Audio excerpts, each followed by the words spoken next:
नमस्ते। मैं Kamleshwar Singh Rathore, government higher secondary school Silli, block Pali, district Korba से। आज हम चैप्टर फर्स्ट का इलेक्ट्रॉनिक चार्ज एंड फील्ड का सेकेंड क्लास है हमारा। आज के जो टॉपिक है electronic theory of origin of charge, यानी इसको बोला जाता है आवेश उत्पत्ति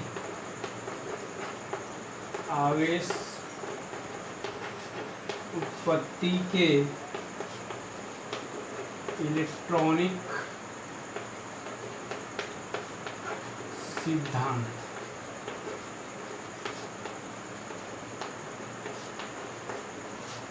को पढ़ेंगे तो electronic theory of origin of charges को स्टडी करेंगे।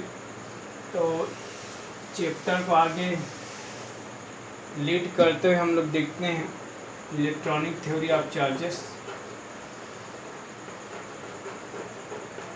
तो इलेक्ट्रॉनिक थ्योरी क्या है आपका चार्ज उत्पत्ति की, ये देखते हैं। तो हम देखे थे मेटर कौन से लिए थे, एम्बर में आपका निगेटिव चार्ज उत्पन्न हुआ था। तो ये कैसे हुआ था उसके बारे में स्टडी करते हैं। तो कोई भी पदार्थ है मान लेते हैं, जो आपका विद्युत प्रवाह जिसमें हो सके वो पदार्थ लेते हैं। तो कोई भी आपका मेटर किससे बना रहता है, नंबर ऑफ मॉलिक्यूल से, यानी मेनी नंबर ऑफ मॉलिक्यूल, जिसको आप काउंट नहीं कर सकते कितना मॉलिक्यूल से बना होता है। ये जो मॉलिक्यूल्स है वो किससे बना रहता है, नंबर ऑफ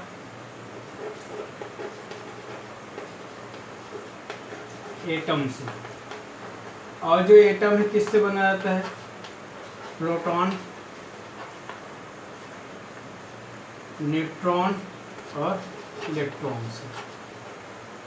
तो फंडामेंटल ऑफ पार्टिकल इसी को बोला जाता है इलेक्ट्रॉन, प्रोटॉन एंड न्यूट्रॉन को। ठीक है जी। और इसी को मैं बताया था कि आपका कोई भी मूल कण का अंतर्निहित प्रॉपर्टीज आपका विद्युत आवेश होता है, इसीलिए बोला था वहाँ पर लास्ट वीडियो में। तो इसको आगे करते हैं हम लोग। तो एटम्स लेते हैं, कोई भी एटम ले लेते हैं जिसमें इलेक्ट्रिसिटी फ्लो हो सके। एटम्स में क्या क्या होता है आप लोग केमिस्ट्री में देखे होंगे। एटम्स में आपका एक न्यूक्ली रहता है, यानी न्यूक्लियस होता है। इस न्यूक्लियस में जो पार्टिकल होता है उसको क्या बोला जाता है, न्यूक्लियॉन।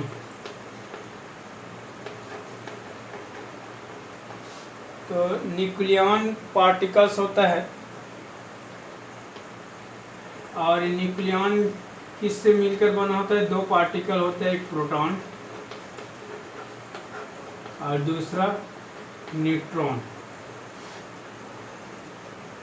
तो नाभिक पे दो प्रकार के पार्टिकल होते हैं, एक प्रोटॉन एक न्यूट्रॉन।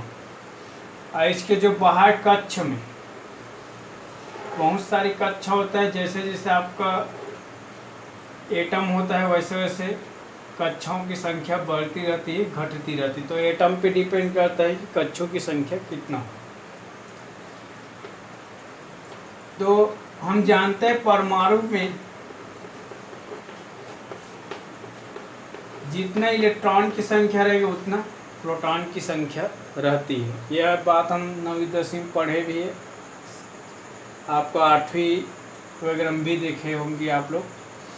तो परमाणु में इलेक्ट्रॉनों की संख्या बराबर प्रोटॉनों की संख्या, या फिर फिजिक्स लैंग्वेज बोलोगे तो परमाणु में धनावेश की संख्या, यानी आपका इलेक्ट्रॉन है तो ऋणावेश की संख्या और धनावेश की संख्या आपस में क्या होती है, बराबर होती है।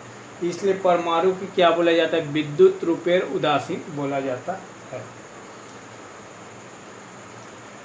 अब विद्युत रूपेण उदासीन है तो परमाणु पर इलेक्ट्रॉन मतलब आपका इलेक्ट्रिक चार्ज कैसे उत्पन्न होता है, कैसे आपका विद्युत फ्लो होता है, इसके बारे में देखते हैं। तो यहाँ पे प्रोटॉन इलेक्ट्रॉन रह गए। आप ये वाली बात आपको समझ में आ गई, प्रोटॉन इंटू न्यूट्रॉन। बाहर में आपको क्या है, आपका इलेक्ट्रॉन क्या चारों ओर मूव कर रही है। तो जितना प्रोटॉन रहेगा उतना इलेक्ट्रॉन रहेगा और आपस में वो क्या कर रहते हैं, आकर्षण बल से बंधे होते हैं। इस तरह से विद्युत रूप में उदासीन होता है। लेकिन इसका एक है कि प्रोटॉन और इलेक्ट्रॉन की दूरियां जितनी कम रहेगी उसके आकर्षण बल उतनी ज़्यादा रहता है। तो जैसे जैसे इसकी दूरियां बढ़ती जाती है, अब कक्षा की दूरी क्या होती जा रही, बढ़ती जा रही। तो बढ़ती जा रही तो आकर्षण क्षमता भी क्या होते जाएगा, कम होते जाएगा। एक स्थिति ऐसी आती है कि बाहरी कक्ष पे जो इलेक्ट्रॉन होती है वो नाभिक से बहुत ही दुर्बल बंध से बंधी होती है। इसको आसानी से बाहर डिस्चार्ज किया जा सकता है, यानी जैसे दूसरे तत्व आए तो उससे रिएक्शन कर सकता है। तो जो इलेक्ट्रॉन नाभिक से आकर्षण बल से बंधे होते हैं, हालांकि सभी आकर्षण बल से बंधे होते हैं, लेकिन जो ज़्यादा आकर्षण बल से बंधे होते हैं उसको क्या बोला जाता है, बद्ध आवेश बोला जाता है। ठीक है जी। तो ये बद्ध आवेश कौन सा कहलाएगा, जो इलेक्ट्रॉन आपका नाभिक से ज़्यादा आकर्षण बल से बंधे होते हैं वो क्या कहलाता है, आपको बद्ध इलेक्ट्रॉन बोल सकते हैं, बद्ध आवेश बोल सकते हैं। ठीक है। अब बाहर जो रहता है वो आपका क्या कहलाता है, मुक्त इलेक्ट्रॉन कहलाता है। मुक्त इलेक्ट्रॉन यानी ये अपनी कक्षा पे फ्रीली रूप से यानी स्वतंत्र रूप से घूम सकते हैं, क्योंकि ये कम आकर्षण बल से बंधे होते हैं। एक तरह से बोल सकते हैं दुर्बल बल से बंधे होते हैं। यही जो मुक्त इलेक्ट्रॉन है आपका इलेक्ट्रिसिटी फ्लो कराने के क्या होते हैं, रिस्पॉन्सिबल होते हैं, जिम्मेदार होते हैं। ऐसे मुक्त इलेक्ट्रॉन के कारण ही आपको इलेक्ट्रिसिटी फ्लो होता है। मुक्त इलेक्ट्रॉन का केमिस्ट्री में भी यूज है। मुक्त इलेक्ट्रॉन के कारण ही एक तत्व दूसरे तत्व से आपका क्रिया करती है, और मुक्त इलेक्ट्रॉन नहीं रहेगा तो आपका क्रिया नहीं करेगा। जैसे आप लेंगे केमिस्ट्री में आपका जीरो ग्रुप से यानी आपका 18 ब्लॉक यानी 18वें समूह से 18 ग्रुप से, उसमें आपका helium, neon, argon, krypton, xenon, ये सभी जो पदार्थ है सब क्या है, जीरो ब्लॉक है के समूह है। यानी वो क्या करते हैं, उसकी वैलेंसी क्या होती है, जीरो होती है, वो दूसरे से क्रिया नहीं करती। वैलेंसी से मतलब है मुक्त इलेक्ट्रॉन से। ठीक है। तो मुक्त इलेक्ट्रॉन जब तक नहीं रहेगा तब तक वो रासायनिक क्रिया में भाग नहीं ले सकता, इसीलिए उसको जीरो समूह यानी शून्य समूह बोला जाता है। और इसी तरह यहाँ पर जब तक पदार्थ में मुक्त इलेक्ट्रॉन नहीं रहेगा तब तक उसमें आवेश प्रवाह नहीं हो सकता है। तो इसी कारण, इसी मुक्त इलेक्ट्रॉन के कारण आपको आगे चलकर दुनिया के कोई भी पदार्थ को फिजिक्स के अकॉर्डिंग यानी भौतिकी के अकॉर्डिंग 3 भागों में बांटा गया है। तो पदार्थ में मुक्त इलेक्ट्रॉन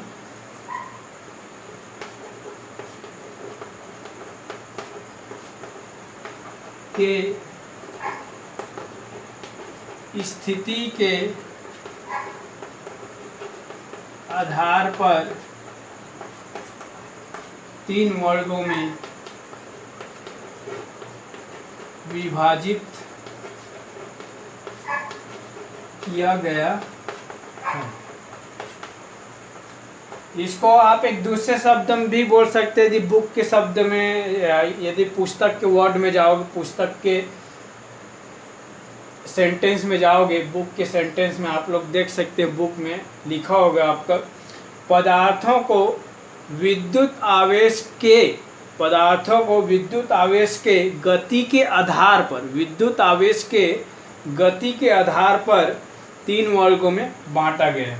तो ये तो एक क्लियर है, जितना मुक्त इलेक्ट्रॉन रहेगा उतनी उसमें क्या होगा, गति करेगा, यानी आवेश की गति उतनी ज़्यादा रहेगी।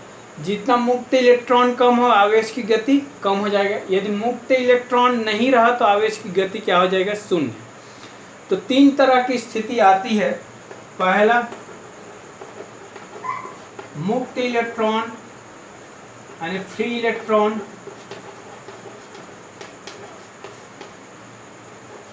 ज्यादा हो तब क्या होगा आपका आवेश गति तीव्र और आसानी से होगा। दूसरा स्थिति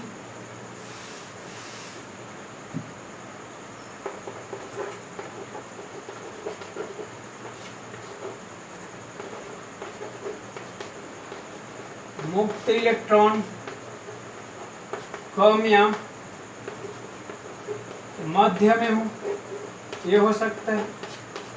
इसमें आवेश की गति क्या हो जाएगा, कम हो जाएगा।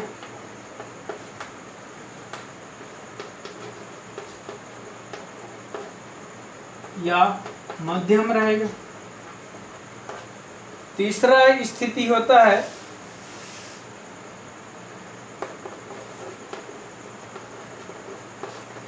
मुक्त इलेक्ट्रॉन की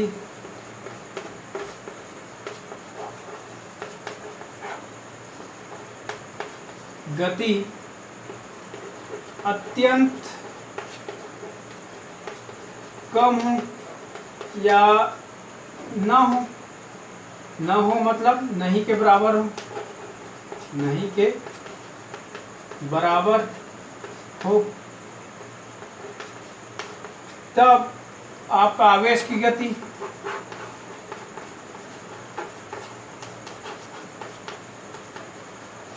बहुत कम होगा या फिर आवेश की गति न भी हो। ये तीन तरह की स्थिति आती है। तो ये तीन तरह की स्थिति में आपका पहला जो स्थिति है आने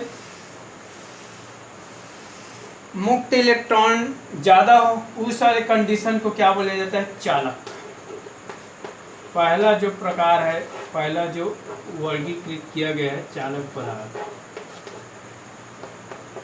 दूसरा मुक्त इलेक्ट्रॉन की गति मध्यम हो, कम हो, या फिर आवेश गति मध्यम गति से हो, तो उसको क्या बोला गया है आपका अर्धचालक पदार्थ।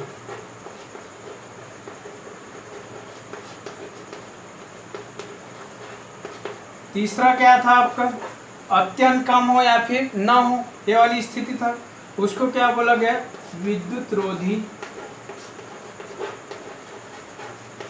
पदार्थ, या फिर इसको कुचालक पदार्थ भी बोलते हैं। कुचालक पदार्थ आप लोग ज़्यादा समझेंगे क्योंकि आपको 9वीं 10वीं में कुचालक पदार्थ है यूज किए होंगे ज़्यादा, है ना। तो तीन वर्ग में, तो चालक पदार्थ में इलेक्ट्रिसिटी आपका आसानी से फ्लो हो जाएगा, आसानी से गति करेगा। अर्धचालक में ये बीच का है, अर्धचालक को लास्ट में डिफाइन करता है। विद्युत रोधी पदार्थ में आपका जो आवेश है वो फ्रीली रूप से मूव नहीं करता है, यानी इसमें इलेक्ट्रिसिटी फ्लो नहीं होता है, यानी विद्युत गति नहीं होता है। तो अर्धचालक पदार्थ चालक पदार्थ और विद्युत रोधी पदार्थ का बीच का होता है।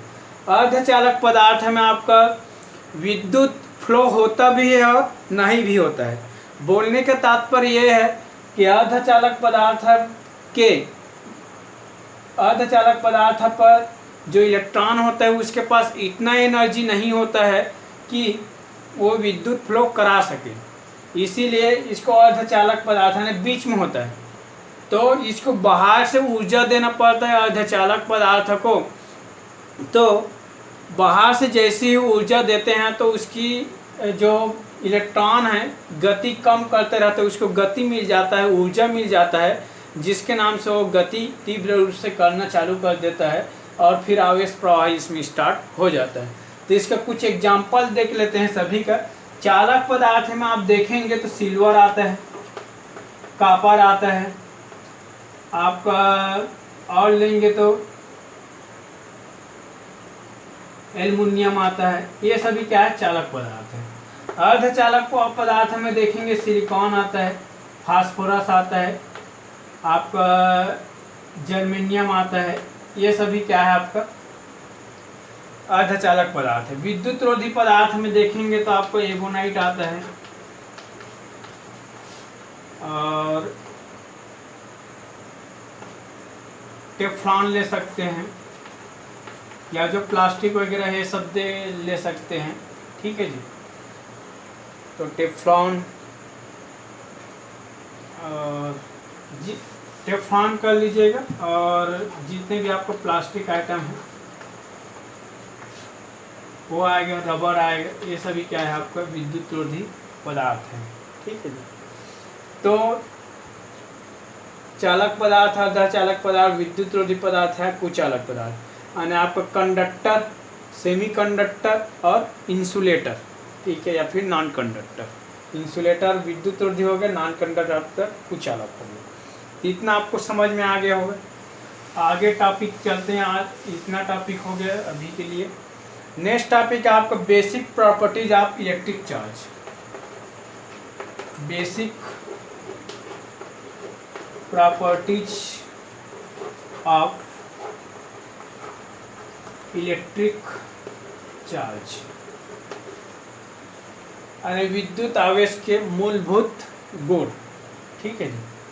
तो पहला देखते हैं आवेश का संरक्षण। 3 होता है मुख्यतः, तो पहला उनमें से है आवेश का संरक्षण।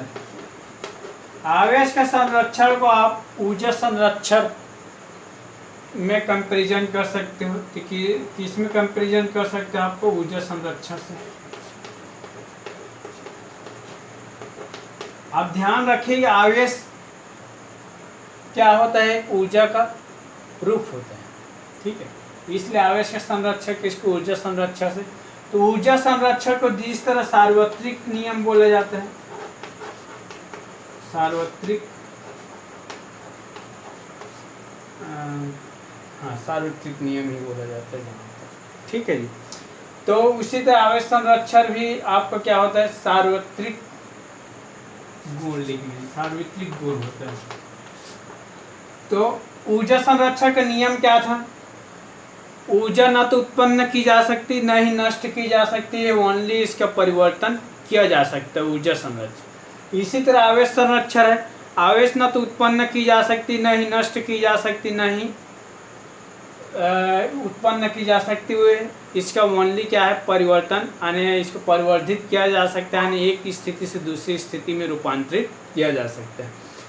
दूसरी क्वालिटी, ये दूसरा रीजन हो गया, यानी दो आपका तुल्यता हो गया, 2 कंपैरिजन हो गया। तीसरा कंपैरिजन है आपका आवेश को आप उत्पन्न होते हुए नहीं देख सकते, ठीक है जी। उसी तरह ऊर्जा को भी आप नहीं देख सकते। ये सब इसका क्वालिटीज है, ठीक है जी।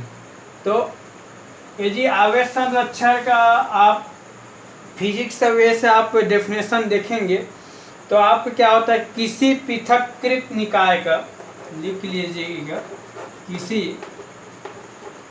पृथक्कृत निकाय का कुल आवेश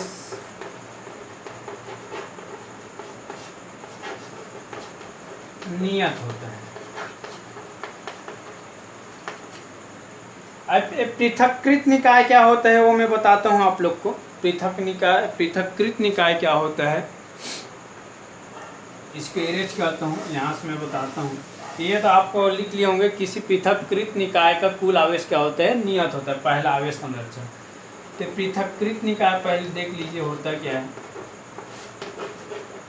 पृथक्कृत निकाय यानी आइसोलेटेड सिस्टम। आइसोलेटेड सिस्टम यानी पृथक्कृत निकाय उस निकाय को कहते हैं जिनमें न तो ऊर्जा अंदर से बाहर जा सकता है न बाहर से अंदर आ सकता है, ठीक है जी। इसी तरह इसका द्रव्यमान न अंदर से बाहर जा सकता है न बाहर से अंदर आ सकता है। ये क्या होता है आपका आइसोलेटेड सिस्टम होता है। तो इसमें आप लिख लीजिएगा not exchange of mass and energy. Isolated system का आप दैनिक जीवन में लेंगे, एक अच्छा आपका एग्जांपल बताता हूँ, थर्मस में आप देखते हैं कि उसमें आप कोल्ड वाटर डालते हैं, कोल्ड ही रहता है, और वार्म वाटर डालते हैं तो वार्म ही रहता है। वैसे दुनिया में कोई भी चीज़ आइसोलेटेड सिस्टम पूर्णतः रूप से नहीं है। आइसोलेटेड सिस्टम में प्रकृति के साथ किसी भी प्रकार से द्रव्यमान और ऊर्जा का लेन देन नहीं होता है, न ऊर्जा और द्रव्यमान न तो बाहर जा सकता नहीं अंदर। तो इसी कारण आपका थर्मस में क्या होता है, जो कोल्ड वाटर रहता है कोल्ड ही रहता है, वार्म वाटर रहता है वार्म। लेकिन आप देखेंगे 24 आवर्स के बाद वो धीरे धीरे क्या होता है, चेंज होते जाता है, क्योंकि पूर्णतः एक आइडियल फॉर्म आदर्श रूप में बोलेंगे तो कुछ भी चीज़ पॉसिबल नहीं। ठीक है, तो पृथक्कृत निकाय आप लोग को समझ में आ गया होगा। तो इसी कारण क्या होता है, अब मास और एनर्जी ट्रांसफर नहीं हो रहा है। आवेश क्या होता है, आपका एक ऊर्जा का रूप है। अब ऊर्जा अंदर बाहर हो ही नहीं पाएगा तो उसके क्या होगा, कुल आवेश नियत रहेगा, नियत यानी वो चेंज नहीं होगा, जितना आवेश रहेगा उतना रहेगा ही। ठीक है जी, इसका जैसे आप इसी को केमिस्ट्री के लैंग्वेज में एक एग्जांपल लोगी यूरेनियम का। यूरेनियम का आपका एटॉमिक मास कितना होता है, 238। इसका वो भी आता है आपका इलेक्ट्रॉप्सी, है ना, यानी इसका अप्रूपता भी होता है। तो हम यूरेनियम 238 को ले रहे हैं। इसका जो आपका परमाणु क्रमांक होता है वो क्या होता है, 92। इसका जब रिएक्शन होता है आगे चल के तो ये क्या करता है, हीलियम पार्टिकल निकालता है। हीलियम पार्टिकल को क्या बोला जाता है, अल्फा पार्टिकल बोला जाता है। आप इसको न्यूक्लियर रिएक्शन में यानी नाभिकीय अभिक्रिया में पढ़ेंगे। और ये 2 निकाल दिया तो अब देखो 2 माइनस कर दो क्या बच जाएगा, 90। और इसमें 4 माइनस कर दोगे क्या आ जाएगा, 234। ये किसका होता है, आपका थोरियम का होता है। तो अभी भी देखिए इधर 92 है, अभी भी 90 प्लस 2 92 हो गया। इधर आपका 4 प्लस 2 34 238। अब देखिए मास सेम है ना। ये क्या है आपका, इलेक्ट्रॉन या फिर प्रोटॉन, दोनों की संख्या क्या होती है, बराबर, या फिर बोल सकते हैं एटॉमिक नंबर। तीनों एक दूसरे के क्या होती, बराबर होती। ये तीनों एक दूसरे के बराबर तब होती जब आपस में अभिक्रिया नहीं करता है तब। यानी परमाणु संख्या जितना रहेगा उतनी इलेक्ट्रॉन की संख्या रहेगा, उतनी आपका प्रोटॉन की संख्या। यानी आप फिजिक्स भाषा में ये बोलो कि आवेश यहाँ पे कितना है, 92 है। तो यहाँ पे 2 प्लस 90 और 90 प्लस 2। देखो केवल परिवर्तन हुए हैं लेकिन आवेश क्या है, सेम ही है, 92 ही है। पहले भी 92 है, अब भी 92 है। मास चेंज हुआ है क्या, नहीं हुआ है। 238 पहले भी था, 238 बाद में भी है। आने आपका not exchange mass and the charge that is the isolated system. ठीक है जी, तो ये पहला आपका हो गया। इसमें और भी देखेंगे, जैसे और एम्बर के टाइम बताया था मैं, एम्बर और ऊनी कपड़ा को आपस में रगड़े हुए थे तो क्या हुआ था, एम्बर में आपका क्या चार्ज आएगा, तो निगेटिव चार्ज। तो मैं बोला था जितना निगेटिव चार्ज एम्बर में आता है उतनी आपका चार्ज, अब इसमें निगेटिव चार्ज आया तो इसमें आपको क्या चार्ज आएगा, पॉजिटिव चार्ज, ऑब्वियसली, क्योंकि सभी पदार्थ अपने आप में क्या होता है, विद्युत रूप में उदासीन होता है। तो आपका जितना पॉजिटिव चार्ज आपको ऊन में जनरेट हुआ उतनी ही निगेटिव चार्ज आपका एम्बर में आ गया। ठीक है जी, तो ये आपका धनावेश और ऋणावेश की संख्या आपस में क्या होती है, बराबर होती है। ठीक है जी, ये हो गया आपका एग्जाम्पल। 3 एग्जाम्पल हो गए, इतना पर्याप्त है। नेक्स्ट दूसरा जो आपका बेसिक प्रॉपर्टीज है इलेक्ट्रिसिटी का, वो आपको क्या, आवेश का क्वांटीकरण, आवेश का क्वांटीकरण, या फिर इसको बोला जाता है, इंग्लिश में देखेंगे तो इंग्लिश पहले देख लीजिए, इंग्लिश के देखेंगे तो क्वांटिनाइजेशन बोले जाते हैं, क्वांटिजेशन ऑफ चार्ज, या फिर और हिंदी में देखेंगे इसका एक और मान होता है, आवेश का परिमाणीकरण। करण, ठीक है जी। परमाणुकरण से मतलब है मान से, यानी आवेश का मान कितना कितना हो सकता है, ठीक है जी। आवेश सबसे छोटा रूप क्या हो सकता है, बड़ा रूप क्या हो सकता है, मध्यम क्या हो सकता है, यानी आवेश का मान कितना हो सकता है। यानी क्वांटिजेशन आप चार्ज देखेंगे, यानी आवेश के क्वांटीकरण देखेंगे। तो आवेश के क्वांटीकरण में देखते हैं, आवेश के क्वांटीकरण में क्या बताया, आवेश का मान से मतलब है, परिमाणीकरण से मतलब है। तो प्रकृति में किसी वस्तु पर जो कम से कम मात्रा में आवेश पाया जाता है, प्रकृति में, प्रकृति यानी नेचर में किसी वस्तु पर, प्रकृति में क्या रहेगा, वस्तु रहेगा, यानी प्रकृति में किसी वस्तु पर जो कम से कम मात्रा में आवेश पाया जाता है वह एक इलेक्ट्रॉन या एक प्रोटॉन होता है। तो प्रकृति में कम से कम आवेश या तो एक इलेक्ट्रॉन होगा या फिर एक प्रोटॉन होगा, ठीक है जी। इससे कम का आवेश नहीं पाया जाता है, ठीक है जी, इसको ध्यान रखिएगा।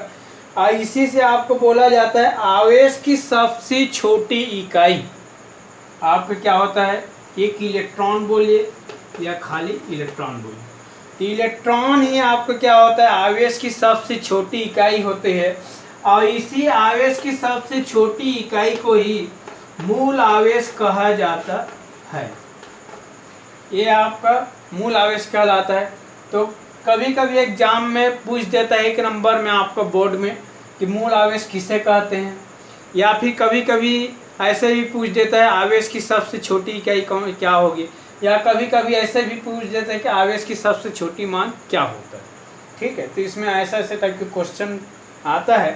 तो आवेश की कितना मान हो सकता है, इसी का आपका एक परिभाषा, इसका एक सूत्र बनता है। क्यू फॉर आपका आवेश को शो कर रहे हैं, इलेक्ट्रॉन। अब आपको इलेक्ट्रॉन काउंट कर सकते हो क्या, इलेक्ट्रॉन आप काउंट नहीं कर सकते, ठीक है जी। कितना अरबों खरबों इलेक्ट्रॉन होगा वो पता नहीं होता एक मीटर में, है ना। तो इसीलिए यहाँ पे इलेक्ट्रॉन काउंट नहीं कर सकते। एक पदार्थ में कितना आपका चार्ज होगा, ई यानी इलेक्ट्रॉन से मतलब है, यानी आपका चार्ज से मतलब है। तो आपका नंबर आप इलेक्ट्रॉन के लिए हम यहाँ पे क्या करते हैं, एन का मल्टीप्लाई कर देते हैं। अब एन आपको किससे बिलोंग करता है, आपका आई से, आई ले सकते हैं, या फिर आई नहीं लेंगे तो आप नेचुरल नंबर ले लीजिए, ज़्यादा सही है, ठीक है जी। तो नेचुरल नंबर ले सकते हैं, या फिर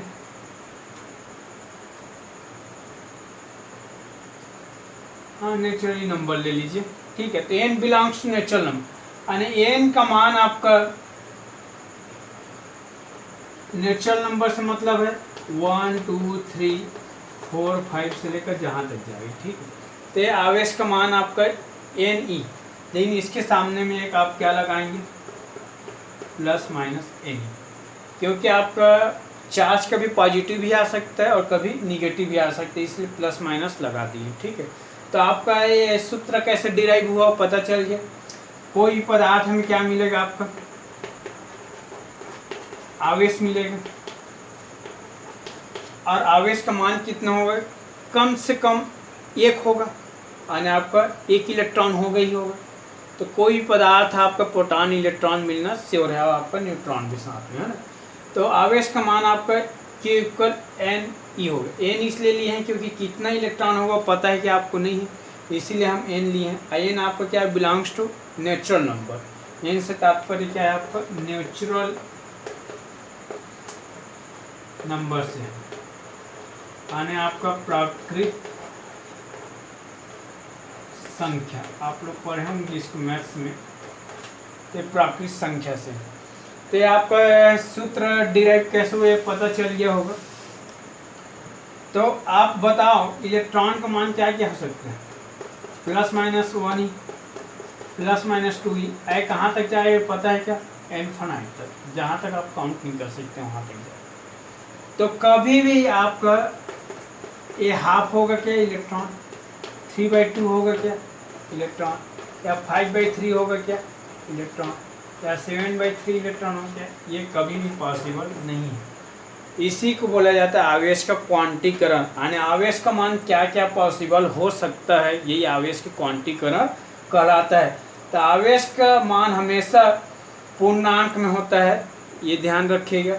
ये फ्रैक्शन पार्ट में यानी भिन्न फॉर्म पे वो आवेश का मान कभी भी नहीं होता, ये कहलाता है आवेश का क्वांटीकरण। ये दूसरा हो गया आप लोग का। इसी में एक क्वेश्चन आता है, उसको मैं बता दे रहा हूँ, कभी कभी एग्जाम में देखने को मिल जाते हैं। 1 कूलाम आवेश में कितने इलेक्ट्रॉन होते हैं? एक न्यूमेरिकल क्वेश्चन है, 1-2 नंबर में पूछ देता है। तो न्यूमेरिकल क्वेश्चन आपको आना चाहिए फिजिक्स में। न्यूमेरिकल क्वेश्चन के पीछे दो कॉन्सेप्ट है। एक तो एग्जाम में आता है, ठीक है, एग्जाम में क्यों आता है उसका भी रीजन है। न्यूमेरिकल क्वेश्चन एग्जाम में इसलिए आता है कि जब तक आप न्यूमेरिकल क्वेश्चन नहीं करेंगे, फिजिक्स का जो कॉन्सेप्ट है, एक जो पार्ट होता है वो आपको छूट जाएगा। और आप न्यूमेरिकल क्वेश्चन करते हैं तो आपको एक और अलग से कॉन्फिडेंस आता है, और आपको जो कॉन्सेप्ट थोड़ा बहुत जो अनक्लियर जैसा लगता है वो क्या हो जाता है, पूरी तरह से स्पष्ट हो जाता है। तो न्यूमेरिकल क्वेश्चन का ये फ़ायदा भी है, और आपका ब्रेन वॉश भी होता है, ठीक है जी। 1 कूलाम क्वेश्चन क्या था, 1 कूलाम आवेश में कितना इलेक्ट्रॉन होता है, ये क्वेश्चन। अब मैं पहले ही बताया था कूलाम क्या था, आवेश का मात्रक, यानी चार्ज क्या है आपका, चार्ज को किससे शो करते हैं, क्यू से बोला था मैं पहले, इसके पहले। और चार्ज क्या है आपका, 1 कूलाम, ये दिया है। तो आपको क्वेश्चन में क्या दिया है, गिवन डेट यानी दिया गया है, क्या दिया गया है वो पहले आना चाहिए, वो पहले करो। तो 1 कूलाम आवेश हो गया, में कितना इलेक्ट्रॉन होता है, यानी इलेक्ट्रॉनों की क्या पूछ रहे हैं, संख्या पूछ रहे हैं, ठीक है। और इलेक्ट्रॉन का मान कितना होता है, आप लोग 9वीं 10वीं देखे होंगे, 1.6 इंटू 10⁻⁻90 इसका मान होता है, इतना मान होता है। अब आपको Q मिल गया, E मिल गया, आपको पूछ रहा है कितना इलेक्ट्रॉन, यानी नंबर ऑफ इलेक्ट्रॉन, यानी N पूछ रहे हैं। अब Q N E कितना वेरिएबल, 3 वेरिएबल आ गए, आपको N चाहिए, तो कौन सा फार्मूला लग जाएगा इसमें, आवेश का क्वांटीकरण का फार्मूला लग जाएगा। आवेश का क्वांटीकरण का फार्मूला क्या बताया था, Q = NE, और इसमें क्या था जी, प्लस माइनस, इसको तो भूलना ही नहीं, ठीक है जी।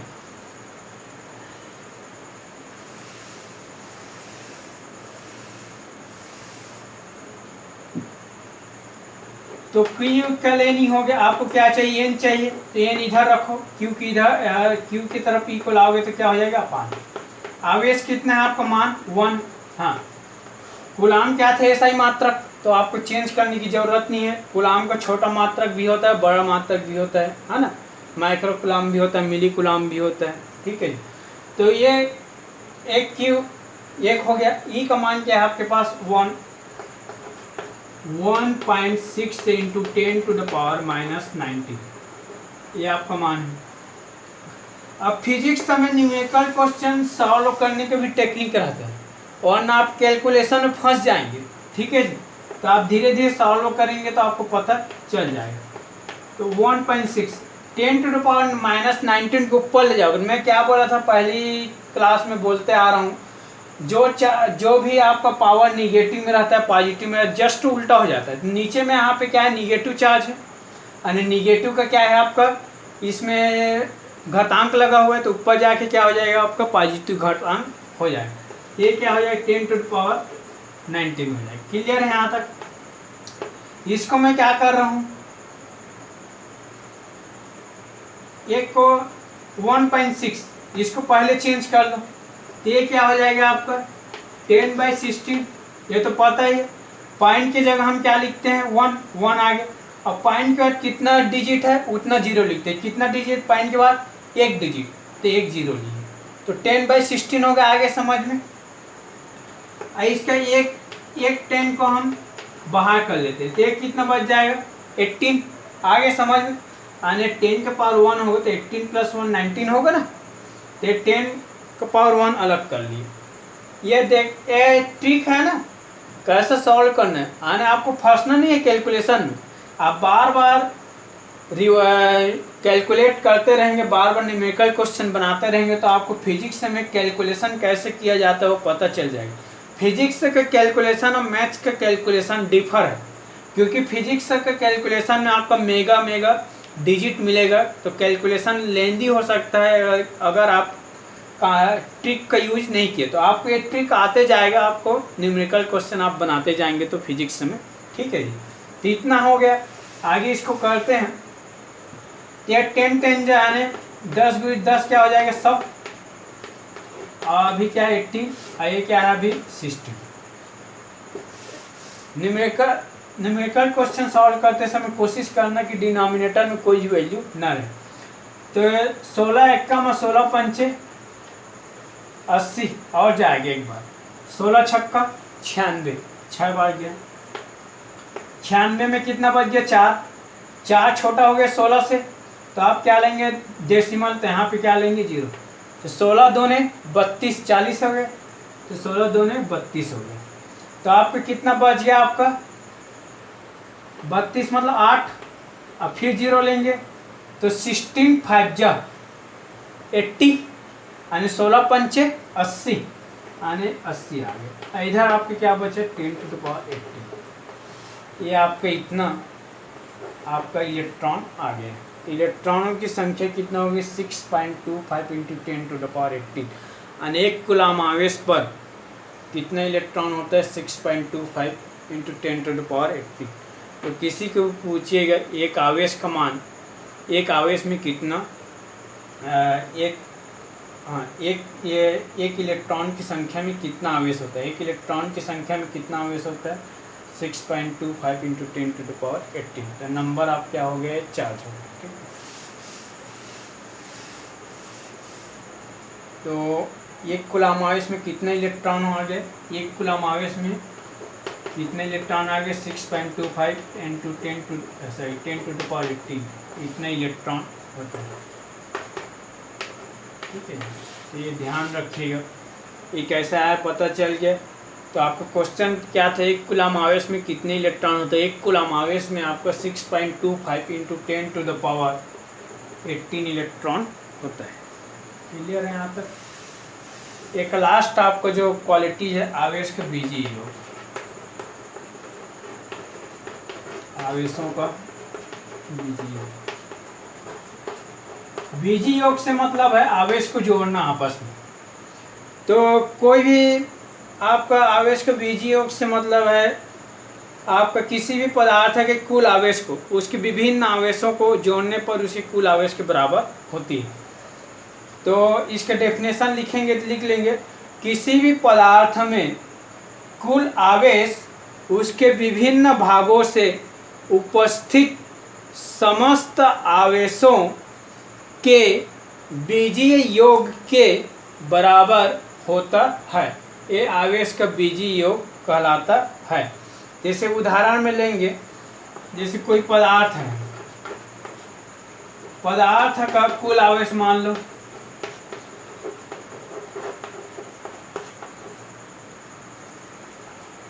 Q है, और पदार्थ के विभिन्न भाग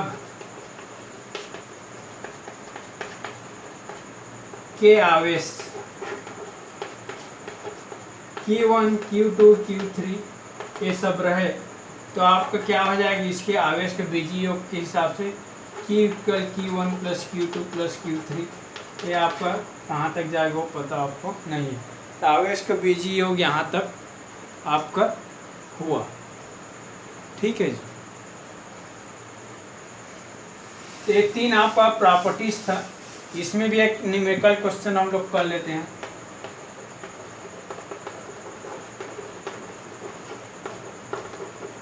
आपका बुक कहीं ले लेते हैं, बुक में आपको दिए है प्रश्न लिख लीजिए। किसी प्रश्न को मैं लिख दे रहा हूँ क्योंकि आपके लोग के पास बुक अभी है नहीं। आप लोग बता रहे थे कि बुक नहीं है। आप लोग को ऑनलाइन आज बुक का PDF उमा के द्वारा भेजा गया है, जिसको मैं टेक करके बताया हूँ कि आप लोग ऑनलाइन टच करके उस PDF को ओपन कर सकते हैं। तो आप लोग इस समर ओकेज़न में आप लोग उससे स्टडी करते रहिएगा, और जो प्रॉब्लम होता रहेगा मेरे को मैसेज या फिर व्हाट्सअप करके या फिर कॉल करके मेरे को बताते रहिएगा। ठीक है जी सभी स्टूडेंट्स। तो एक क्वेश्चन लिख लीजिए। तो किसी निकाय में प्लस ही, क्वेश्चन में देख ले रहा हूँ ना, किसी निकाय में प्लस ही -3e आपका और क्या था 5p और -7e आवेश है, इतना आवेश है।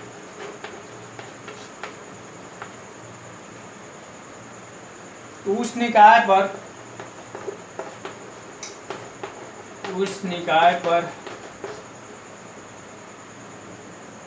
कुल आवेश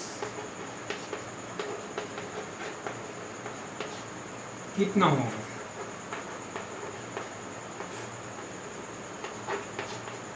ये आपका क्वेश्चन है। क्वेश्चन आप पहले लिख लीजिएगा, उसके बाद मैं सॉल्व करता हूँ। किसी निकाय में +e -3e 5p, और 5p को आप क्या लिख सकते हो +5p, और -7e आवेश। अगर प्लस नहीं है फिर भी उसको आप किस में काउंट करेंगे? प्लस में, है ना। तो जरूरी नहीं प्लस रहे, प्लस हो भी सकता है और नहीं, हाँ, लेकिन माइनस रहेगा तो माइनस लिखा रहेगा। आवेश है तो उस निकाय पर कुल आवेश कितना हो, ये पूछ रहा है। तो इसको हम लोग सॉल्व करते हैं। तो सॉल्यूशन को हायर क्लास में ऐसे लिखा जाता है। अभी तक आप लोग ऐसे लिखते होंगे या फिर ऐसे लिखते होंगे, है ना। तो आप लोग क्लास आप लोग को बढ़ते जा रहा है तो आप लोग का क्वालिटी भी बढ़ना चाहिए, है ना। हायर क्लास जैसे आप स्टूडेंट दिखना चाहिए। हम लोग हायर क्लास की स्टूडेंट है और आप लोग लास्ट ईयर है, स्कूल के लास्ट बैच है, तो आप लोग का क्वालिटी अलग से दिखना चाहिए। बिकॉज ऑफ द आप लोग क्या है, स्कूल के सीनियर हो, है ना, मोस्ट सीनियर। तो सॉल्यूशन में आप देखेंगे तो पहला आपको क्या चार्ज देखे थे +e, अब +e को क्या मानेंगे आपको Q1। दूसरा चार्ज क्या देखे थे शायद +5e था। तीसरा चार्ज क्या था आपका -7e था, और कुछ छूट रह गया है। अच्छा, दूसरा चार्ज आपको क्या था Q2 था -3। ये क्या हो जाएगा Q3 हो जाएगा आपका Q4। तो आवेश के बीजीय योग यानी टोटल आवेश पूछ रहे हैं कितना होगा। तो Q = Q1 + Q2 + Q3 + Q4, जितना रहेगा उतना यूज करेंगे, है ना। उसके पहले हम लोग क्या डैश डाल दिए थे क्योंकि आवेश की संख्या में पता नहीं था। तो यहाँ पे क्या हो जाएगा Q1 का मान कितना है आपका E, Q2 का मान क्या है -3, तो -3 और प्लस 5p है 5p, और प्लस इसका Q4 का मान कितना -7। यहाँ तक क्लियर है। तो Q1 का क्या मान है ये है, Q2 का मान क्या है -3, Q3 का मान +5p और Q4 का -7। तो Q बराबर क्या हो जाएगा आपका E, और प्लस माइनस मल्टीप्लाई होकर माइनस आपको वीडियो में बताया था लास्ट टाइम के वर्चुअल क्लास में बताया था। ये प्लस का +5p और माइनस प्लस क्या हो जाएगा -7। देखो माइनस माइनस को पहले जो +5p और e कितना हो जाएगा 6e, और माइनस से और 7 -10e, तो -10 और -6 कितना हो जाएगा आपको -4e। तो आपकी इलेक्ट्रॉन की संख्या कितना आ गया -4 यानी 4 आ गया। ठीक है जी। तो नेक्स्ट टॉपिक हम लोग कूलॉम्स लॉ देखेंगे। आज के लिए बस इतनी ही। नमस्कार।